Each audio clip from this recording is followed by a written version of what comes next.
नमस्कार, आप देख रहे हैं मिथिला लाइव 24। मिथिला में महागठबंधन की राजनीति में बड़ा भूचाल आ गया है। आपको पहले से पता है कि तमाम ऐसे दिग्गज नेता हैं जो महागठबंधन के टिकट बंटवारे से नाराज़ चल रहे हैं, जिसमें मिथिला के दिग्गज नेताओं की भी एक लंबी कड़ी है। मधुबनी लोकसभा क्षेत्र से टिकट कट जाने से अली अशरफ फातमी पहले से ही बहुत नाराज़ हैं।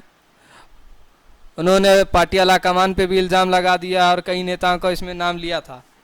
जैसा कि उम्मीद की जा रही थी कि वो दरभंगा मधुबनी दोनों में से किसी एक सीट से या दोनों से निर्दलीय चुनाव लड़ सकते हैं और महागठबंधन के प्रत्याशियों का खेल बिगाड़ सकते हैं।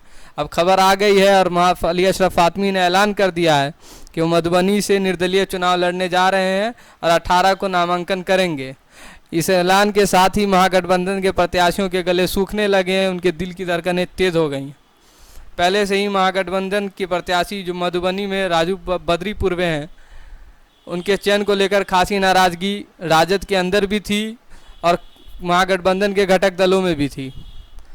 और इससे पहले ही शकील अहमद भी अपनी कमर कस चुके हैं मधुबनी से लोकसभा चुनाव लड़ने के लिए। तो आप समझ सकते हैं कि महागठबंधन के प्रत्याशी की राह में फूल तो हैं ही नहीं, बल्कि बड़े बड़े कांटे भी अब उसमें लगने लगे हैं। महागठबंधन के दिग्गज नेताओं की नाराज़गी का सिलसिला भी आपको पता होगा। मंगली लाल मंडल जो झंझारपुर के दिग्गज नेता हैं, जो राजद से सांसद भी चुने जा चुके हैं, जदयू से भी सांसद रहे हैं, उन्होंने भी अपना इस्तीफ़ा राजद को भेज दिया है और अब पार्टी के खिलाफ बगावत के पूरे मूड में नज़र आ रहे हैं अली अशरफ फातमी। कांग्रेस के शकील अहमद भी निर्दलीय चुनाव लड़ने का दम भर रहे हैं।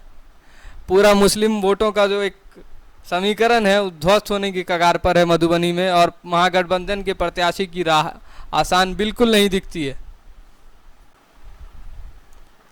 अली अशरफ फातमी के इस ऐलान के बाद पार्टी की क्या प्रतिक्रिया होती है, ये देखने लायक बात होगी।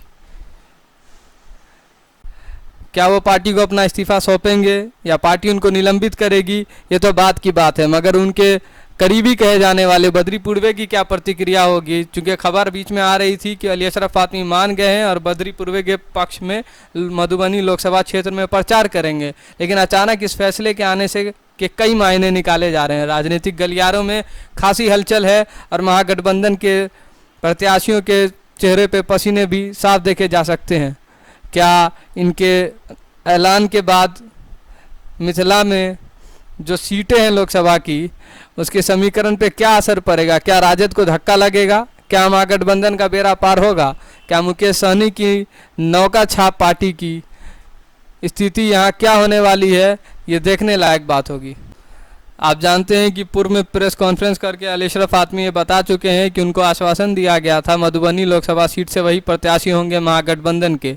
मगर जब से उनका टिकट कटा है, सबको अंदेशा था कि कुछ होने वाला है। मगर अचानक से अली अशरफ फातमी के चुप हो जाने से लोगों को लगने लगा था कि अब चुनाव के बाद ही वो कोई फैसला करेंगे। लेकिन अब जब उन्होंने ऐलान कर दिया है कि वो निर्दलीय लड़ेंगे, तो पार्टी आलाकमान क्या फैसला लेता है, मुकेश सहनी की क्या प्रतिक्रिया होती है, बद्री पूर्वे की प्रतिक्रिया क्या होती है, शकील अहमद और अली अशरफ फातमी दोनों कितना डैमेज करेंगे महागठबंधन को, या कौन जीत सकता है, ये सारे सवाल अब महागठबंधन के सहयोगियों समर्थकों में के जहन में तैरने लगे हैं। और हम इस खबर पर पूरी नज़र बनाए हुए हैं। जैसे ही उनका कोई बाइट आएगा हम आपको तुरंत दिखाएंगे। आप हमारे चैनल को लाइक और सब्सक्राइब करें। धन्यवाद।